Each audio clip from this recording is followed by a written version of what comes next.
How to fix unhandled exception has occurred in your application if you click continue on the app.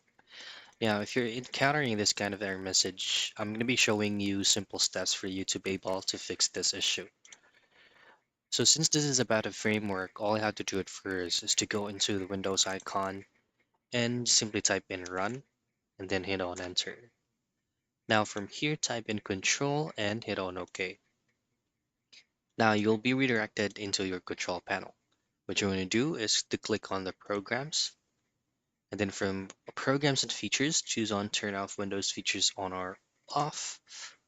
And then from here, you'll have to tick all these two boxes here. Click on OK and it will automatically detect or scan what's going on in your framework 3.5 and 4.8. Complete the whole troubleshooting step by following the on-screen prompts after clicking on OK. Then once the troubleshooting step is done, all I have to do is to scan it. Go into the search box again, type in CMD. Make sure to run the cmd.exe file into an administrator.